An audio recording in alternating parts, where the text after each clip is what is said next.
Guérit TV Monde rouvre son antenne régionale de Parakou à partir du 1er août 2024. Pour toutes vos activités dans le Nord Bénin et autres renseignements, appelez le 00229 91 19 10 10.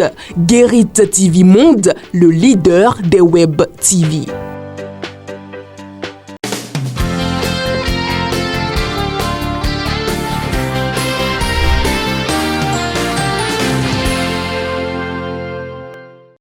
Toute l'équipe de cette rédaction est à nouveau à ce rendez-vous de votre émission matinale Le Meilleur Réveil. Chers amis internautes, c'est toujours un plaisir pour nous de vous livrer votre émission matinale. Et pour le compte d'aujourd'hui, comme vous le savez bien, nous démarrons par la revue des titres et j'installe pour vous sur ce plateau Amanda Daké pour la toute première rubrique de cette émission. Amanda Daké, bonjour. Bonjour Latifa. Je n'oublie pas le E.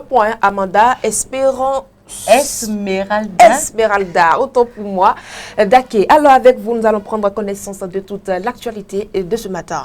Bien sûr, et comme nous le savons, nous allons démarrer la une de la presse de ce jour par notre quotidien maison, la Guérite qui en sa fausse manchette publie la fin du tournoi de fraternité Sota Agboto, Paris gagné pour Modeste Tovieou. En sa manchette, il titre attendu en France pour conclure le jumelage entre Adjoun et Saint-Ouen. François Zanouagbo subit la méchanceté de certains conseillers. L'information est à lire à la page 3. Toujours avec notre quotidien Maison La Guérite, nous parlons en son oreille de santé, de tout sur la maladie de Parkinson. En page 4 du dit quotidien, il est question du décès du journaliste François-Xavier Noumon, Wilfried Léandre Humbedi, qui se dit dévasté, et à sa page 9, le dit quotidien parle de la 7e mandature de la RAC, les membres installés hier. Le matinal à présent qui affiche en sa manchette du jour, haute autorité de l'audiovisuel et de la communication, la 7e mandature entre en fonction.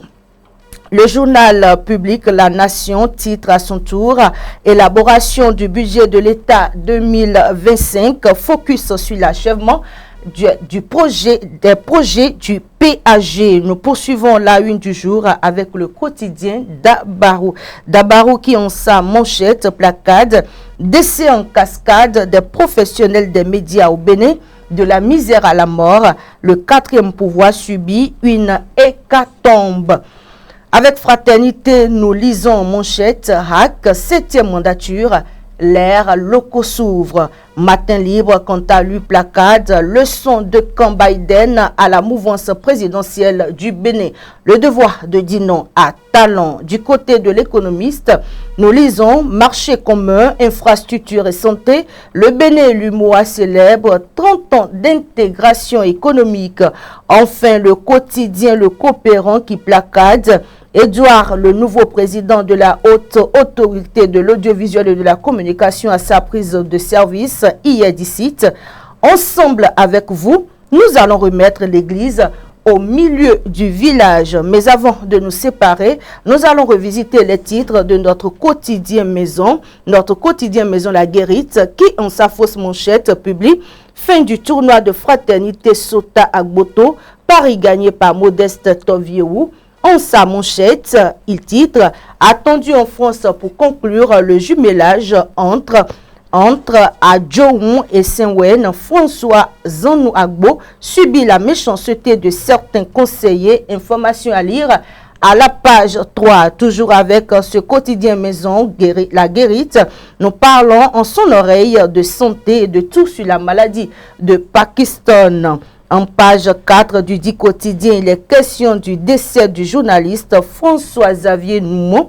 Wilfried Léandre Humbedi se dit dévasté. Et à sa page 9, le dit quotidien parle de la 7e mandature de la HAC, les membres installés hier.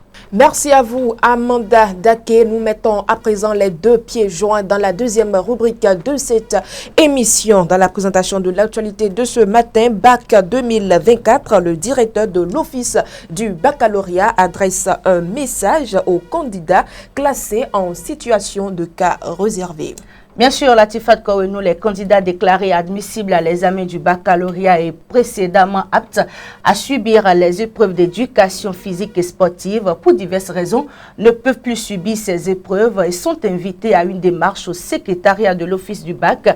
À travers un communiqué, ils sont invités à déposer au secrétariat de l'Office du baccalauréat un dossier comprenant une demande manuscrite, un certificat médical et une photocopie de leur convocation. Les candidats ayant déjà déposé un dossier dans les centres de correction délibération ne sont plus tenus de le faire à nouveau à l'Office du baccalauréat, précise le même communiqué. Par ailleurs, tous les candidats en situation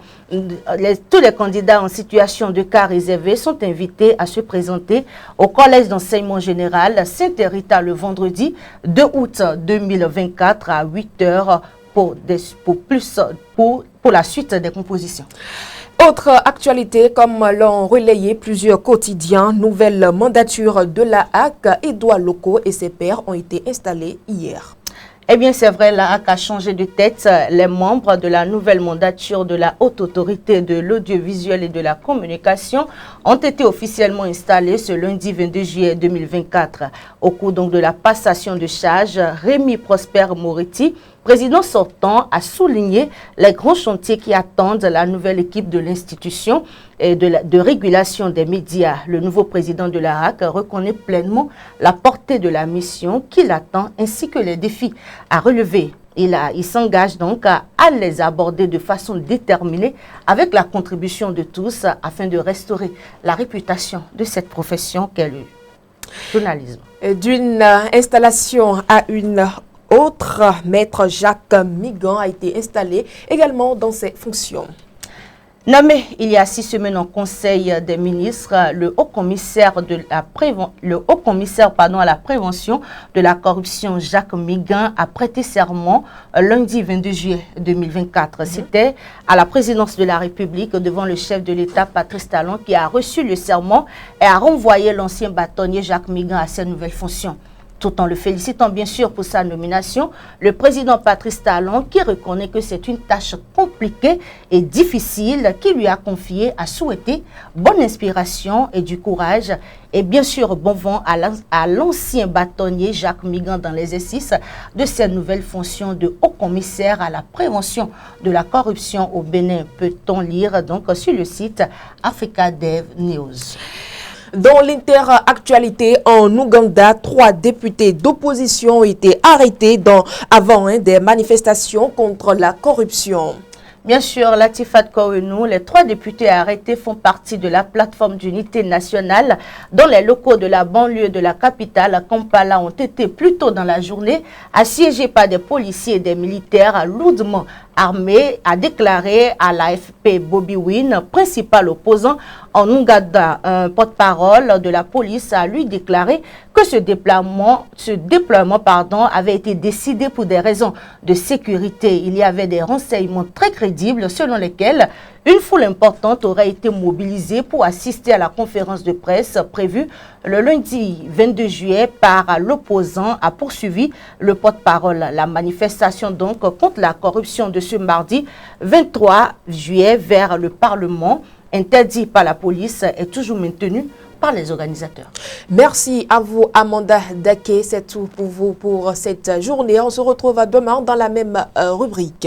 Merci, Latifat Kouenou. Chers amis internautes, quant à nous, avant de poursuivre cette émission, nous allons marquer une courte pause publicitaire.